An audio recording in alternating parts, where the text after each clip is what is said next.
Hey students, today's topic is aquatic weed.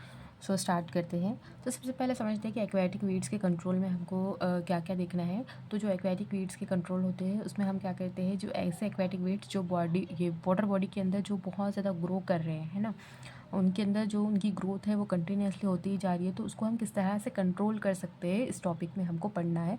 तो एक method नहीं होता है कंट्रोल करने का, बहुत सारे मेथड होते हैं जिसको हम वन बाय वन डिस्कस करेंगे। तो स्टार्ट करते हैं। There is no simple way to reduce the weeds infestation in the water bodies, but the control of aquatic weeds in fish farming is very important to obtain the high yield of fishes. तो simple way तो नहीं है control करने का, कम करने का water bodies के अंदर से जो एक्वेटिक वीड है उनको, लेकिन इसको कंट्रोल करना बहुत इंपॉर्टेंट है। क्यों? क्योंकि जो हमारी फिशेस है उनकी यील्ड कम हो जाती है। अगर हम इसको कम नहीं करेंगे तो जो हमारी फिशेस है उनकी यील्ड जो है वो कम हो जाती है, उनका जो प्रोडक्शन है वो कम हो जाता है, उस पर इम्पैक्ट पड़ता है उनकी जो लाइफ स्टाइल है उसके ऊपर एक्वेटिक वीड की वजह से, जो कि हमने देखा था कि उसके डिसएडवांटेजेस क्या होते हैं। और आपने अगर नहीं देखा तो इसके पहले वाली वीडियोस आप ज़रूर चेक कर लेना, उसमें आपको समझ में आएगा कि उसके एडवांटेजेस और डिसएडवांटेजेस क्या है। तो स्टार्ट करेंगे। So next point is aquatic weeds can be controlled by following methods: manual and mechanical method, chemical method, biological method। तो ये कुछ मेथड्स है जिसके हेल्प से हम एक्वेटिक वीड्स को कंट्रोल करते हैं। तो सबसे पहला आ जाता है हमारा मैनुअल एंड मैकेनिकल मेथड। तो ये जो मेथड है इसमें हम क्या करते हैं, कोई भी टूल्स का इस्तेमाल करते हैं जिसके हेल्प से हम एक्वेटिक वीड्स को कंट्रोल कर सकते हैं, वाटर बॉडी से निकाल सकते हैं, या तो फिर हम इसमें हमारे हैंड का यूज़ कर सकते हैं। तो इसमें हम देखेंगे। नेक्स्ट है हमारा केमिकल मेथड्स। तो केमिकल मेथड में हम बहुत से ऐसे केमिकल जिसका यूज़ करते हैं, जिसकी हेल्प से हम एक्वेटिक वीड्स को कंट्रोल करते हैं। और नेक्स्ट है बायोलॉजिकल मेथड। तो इसमें हम क्या करते हैं, कोई भी एक ऐसे जो ऑर्गेनिज्म है जिसके हेल्प से हम मतलब लिविंग ऑर्गेनिज्म जिसके हेल्प से हम एक्वेटिक वीड्स को कंट्रोल कर सकते हैं। ओके, तो फर्स्ट वाला जो हमारा मैनुअल एंड मैकेनिकल मेथड, इसको हम पढ़ लेते हैं। So, the periodic removal of emergent and marginal weeds by hand picking, uprooting or pulling them out keep them in control। तो इस मेथड में हम क्या करते हैं, इस मेथड को हमको बार बार करना पड़ता है ना, 2 से 3 दिन में बार बार किया जाता है, पीरियडिकली मैनर में किया जाता है। और इसमें हम क्या करते हैं, इमर्जेंट और मार्जिनल वीड्स होते हैं उनको हम निकाल कर फेंकते हैं। किसके हेल्प से? हमारे हैंड के हेल्प से हैंड पिकिंग किया जाता है, अपरूटिंग किया जाता है एंड पुलिंग किया जाता है। मतलब हम उसको या तो हम हैंड से निकाल देंगे या फिर उसको पुल करके खींच कर हम उसको निकाल देंगे और साइड में फेंक देंगे। तो ये होता है हमारा मैकेनिकल एंड मैनुअल मेथड, और जिसकी वजह से जिसमें हमको मतलब ज़्यादा किसी चीज़ की ज़रूरत नहीं है, ना केमिकल की ना टूल्स की। नेक्स्ट वाला जो है जिसमें हम सिर्फ क्या निकाल रहे हैं, इमर्जेंट में निकाल रहे हैं, और मार्जिनल जो साइड में लगे हुए होते हैं और जो ऊपर फ्लोट करते हैं उनको हम निकाल सकते हैं। है the floating weeds can be control by repeating dragging net by nylon net. अब जो होता है फ्लोटिंग जो वीड्स होते हैं जो फ्लोट करते हैं ऊपर सरफेस, वाटर सरफेस के ऊपर जो फ्लोट करते हैं, उनको हम किस तरह से कंट्रोल करेंगे। तो एक तरह की ड्रैगिंग नेट आती है और एक नायलॉन नेट आती है, दोनों में से किसी एक को हम यूज़ कर सकते हैं। तो जो फ्लोट कर रहे हैं ना वाटर सरफेस के ऊपर, जिनके रूट होते हैं वाटर बॉडी के अंदर, तो उनको हम क्या करते हैं, नेट जो होती है हमारी, उस नेट को हम पूरा वाटर सरफेस पे स्प्रेड किया जाता है। और फिर जब उसके अंदर फ्लोटिंग जो वीड्स हैं वो ड्रैग हो जाते हैं तो उसको पुल करके, नेट को पुल करके खींच कर निकाल दिया जाता है, जिसके साथ फ्लोटिंग वीड्स जो है वो भी निकल जाते हैं। ओके, तो ये एक मेथड है जिसको हमको रिपीटेड मैनर में करना पड़ता है, क्योंकि जो फ्लोटिंग वीड्स है उसके जो बार बार जो वीड्स है वो ग्रो करते ही जाते हैं। ओके, तो नेक्स्ट है हमारा रूटेड और submerged weed are removed by cutting them with long handle forks, that is sickles, और by rooting bamboos poles or broom fork with toothed prongs। तो जो हमारे नेक्स्ट वाला जो जिस तरह के हम सब मर्ज की अगर हम बात करें वीड्स की, तो उसको वो क्या होते हैं, हमारे जो वाटर बॉडी होती है उसके अंदर उसके रूटेड जो है रूट जो है वो रूटेड होते हैं क्ले के अंदर। तो उसको हमें निकालना पड़ता है, बाम्बू की हेल्प से निकालना पड़ता है, या फिर उसको एक हमारे जो फॉक होता है, मतलब उसके जिसको हम सिकल बोलते हैं, उसके थ्रू हम निकालते हैं। और लंबा सा एक लकड़ी की तरह या फॉक की तरह होता है जिसको हम डालकर उसको इस तरह से उसमें मतलब वाटर बॉडी में डालकर उसको उसमें अटैच कर कर खींच लेते हैं। ओके, नेक्स्ट है control by weeds by mechanical methods is done only और लिमिटेड स्केल। तो जो हमारा मैकेनिकल मेथड है ये एक छोटे से एक लिमिटेड स्केल पे ही किया जाता है ना। क्यों? क्योंकि ये एक बहुत बड़ा मतलब एक वे नहीं है कि हम सारे के सारे जो वीड्स हैं उसको कंट्रोल कर सकें। क्यों? क्योंकि ये मतलब इसमें हम कितना बोलकर कर सकते हैं हमारी हैंड से या फिर किसी नेट या फिर किसी बाम्बू की मदद से, इतना ज़्यादा नहीं कर सकते हैं ना। कुछ जो है वीड्स है उसको हम निकाल सकते हैं, क्योंकि वीड्स तो सारे वाटर बॉडी में स्प्रेड है ना, इसलिए। तो during the recent year designs operating machines like weeds harvesters and weeds cutters are used ना इरेडिकेशन ऑफ वीड्स। तो यहाँ पर जो है आजकल जो बहुत सारे मार्केट में ऐसे टूल्स अवेलेबल हो गए हैं, जैसे हार्वेस्टर मतलब वीड हार्वेस्टर बोलकर, जिस तरह से हम हार्वेस्ट करते हैं प्लांट को, उसी तरह से वीड हार्वेस्टर बोलकर।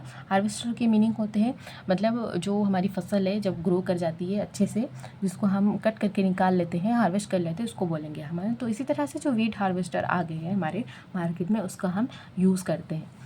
मैनुअल मेथड था ना हमारा, केमिकल और मैनुअल मेथड, उसमें किस किस चीज़ों का इस्तेमाल करना है मैंने यहाँ पर लिख लिया है। तो इसको हम आप है ना इसको थोड़ा सा 1-2 मरतबा पढ़ लीजिए, ताकि आपको मतलब पॉइंट टू पॉइंट लिखने के लिए आसानी हो जाए। अगर ये याद हो गया तो बहुत ईजी हो जाता है पॉइंट लिखने के लिए ना। Hand picking, uprooting, pulling, dragging net, nylon net, hand forks and brooms, forks and bamboos, ये इतने कुछ वर्ड्स है जिसका मतलब जिसको आप याद कर लीजिए, ताकि आपको आपके लाइंस बनाने में और सेंटेंस बनाने में इजी हो जाए।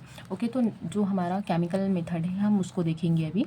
तो इसमें हमने भी क्या करना है कि जितने केमिकल्स हैं उसको एक मरतबा मैंने पूरा सारा यहाँ पर लिख दिया है, ताकि आप इसको इजीली 2 से 3 मरतबा पढ़ लेंगे तो याद हो जाएगा, ताकि जब हम इसका इस्तेमाल देखें तो आपको हार्ड ना हो कि ये हम क्या पढ़ रहे हैं। इसलिए तो इसमें हमने सबसे पहले जो केमिकल है उसका नाम है 2,4-D, जिसको हम डाइक्लोरोफेनॉक्सी एसिटिक एसिड बोलते हैं।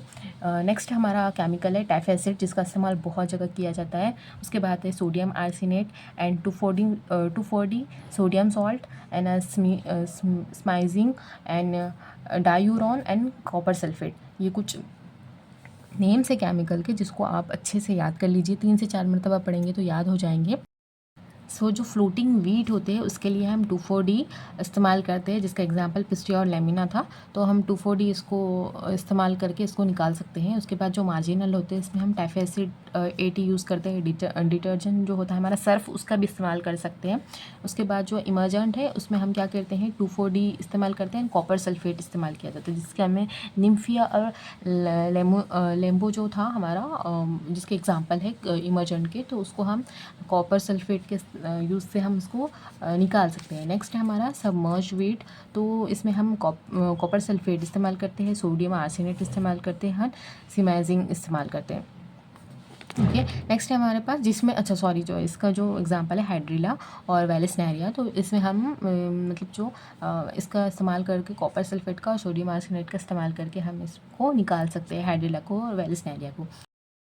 जो नेक्स्ट है एल्गल ब्लूम एंड फ्लैमिटस एल्गी, जो ऐसी एल्गी जो हमारे वाटर सरफेस पे पूरी फैली हुई होती है, जो एक मैड बना लेती है ना, एक लेयर बना लेती है। तो उसको हम किस तरह से कंट्रोल करेंगे, कौन से केमिकल का यूज़ करेंगे, जिसमें हम कॉपर सल्फेट का यूज़ करते हैं, डायूरॉन का यूज़ करते हैं, अगेन सिमाइजिंग का इस्तेमाल करते हैं। इसका एग्जाम्पल है स्पायरो 11। ओके, तो अब हम इसको थोड़ा सा थ्योरी में पढ़ लेंगे। Chemical methods control. In this method, herbicides और weedicides are used to control the weeds. अब यहाँ पर जो है हम herbicides का भी इस्तेमाल करते हैं और weedicides का भी इस्तेमाल करते हैं कंट्रोल करने के लिए aquatic weeds को। Suitable herbicide is that it should be cheap and easily available. यहाँ ये बहुत चीप होता है और कहीं भी आपको ईजीली मिल जाता है। It should not be toxic for to fish and man, ना तो ये मतलब जहरीला होता है फिशेस के लिए और ना ही मैन के लिए होता है। तो it should not polluted the water, ना ही ये हमारे जो वाटर है उसको आलूदा करता है ना, मतलब पॉल्यूट नहीं करता है। It should not have a adverse effect, ना तो इसका कोई एडवर्स इफेक्ट होता है। किसका, हम हेर्बिसाइड्स और वीडिसाइड्स के लिए पढ़ रहे हैं ना। Okay, on fertility of water and soil, और जो हमारे मतलब इसकी जो हमारी वाटर बॉडी की फर्टिलिटी होती है और सॉइल की जो फर्टिलिटी है उसके लिए कोई भी एडवर्स इफेक्ट नहीं होता है हर्बिसाइड्स और वीडिसाइड्स का। ओके, जो हमने अभी जो केमिकल पढ़े हैं ना उसके हम यूज़ देख लेते हैं कहाँ कहाँ पे यूज़ किया गया है इसको। तो जो control of floating weeds, these weeds are control by using 2,4-D dichlorophenoxy acetic acid, और साथ ही इसमें यूज़ किया जाता है Taficide 80 and sodium arsenate.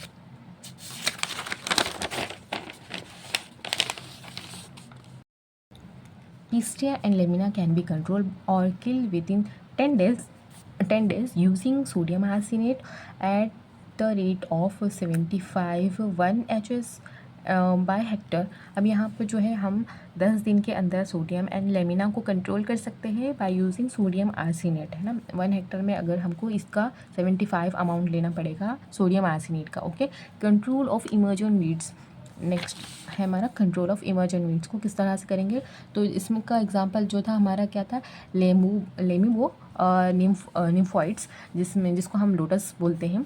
Water lily are the emergent weeds commonly occurs in water body. Water lily and nelumbo are effectively control by the using of Taficide. इसमें Taficide का इस्तेमाल किया जा रहा है।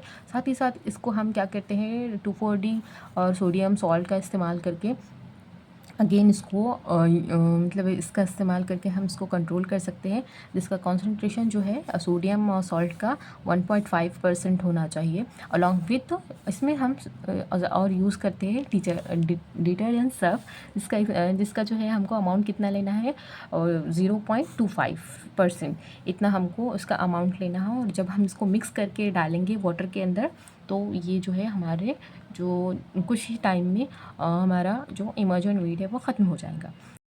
तो nymphaea and nymphoides are eradicate to same extent by spreading copper sulfate on mud of bottom soil at the rate of 175 kilogram per hectare in 4 to 5 days। तो हमारे पास निम्फोइड जो होते हैं और जो निम्फिया होता है उसको हम क्या कर सकते हैं, एक्सट्रैक्ट कर सकते हैं किसके यूज़ से, कॉपर सल्फेट को स्प्रेड करके हम वाटर बॉडी के अंदर, जिसको हमको कितना डालना है, 175 किलोग्राम डालना है पर हेक्टर पर, मतलब 1 हेक्टर में हम इतना डालेंगे और इसका हमको 4 से 5 डोज देने पड़ते हैं। ओके, नेक्स्ट है हमारे पास control of submerged weeds. Copper sulphate इसमें इस्तेमाल किया जाता है और जिसके साथ हम क्या करते हैं, मिक्स करते हैं अमोनिया को, जिसकी वजह से जो है बहुत ज़्यादा इफ़ेक्ट होता है सबमर्ज्ड वीड को। Okay, sodium arsenate at the 5 to 6 ppm in also effective. जो हमारे पास हमको क्या करना है, सोडियम आर्सेनेट लेना है 5 to 6 ppm में। एंड स्प्रे ऑफ 2,4-D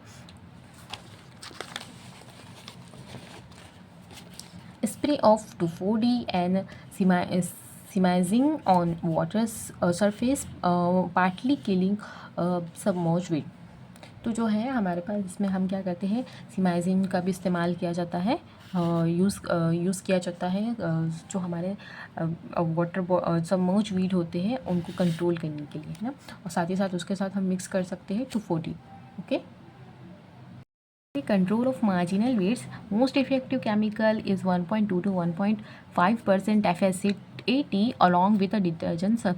तो हम मार्जिनल जो वीड्स है उसको हम क्या करते हैं, टाइफेसिट के साथ मिक्स करते हैं डिटर्जेंट सर्फ को और इसको हम स्प्रेड कर देते हैं वाटर बॉडी में। Next control of algal bloom and filamentous algae. तो planktonic algae can be eradicated by the treatment of copper sulphate. इसमें हम क्या इस्तेमाल कर रहे हैं, कॉपर सल्फेट इस्तेमाल कर रहे हैं।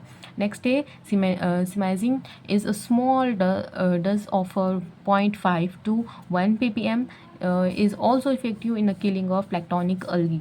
तो हम इसमें सिमाइजिन का भी इस्तेमाल कर रहे हैं।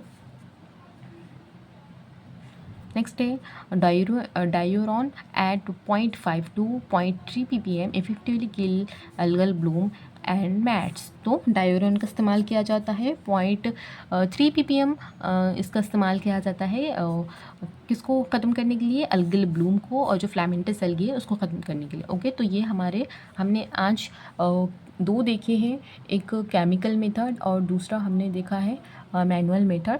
तो जो अब नेक्स्ट वीडियो होगा उसमें हम क्या करेंगे, जो बायोलॉजिकल मेथड है उसको देखेंगे। Okay, if you found this video helpful please like and subscribe for more content. Thank you.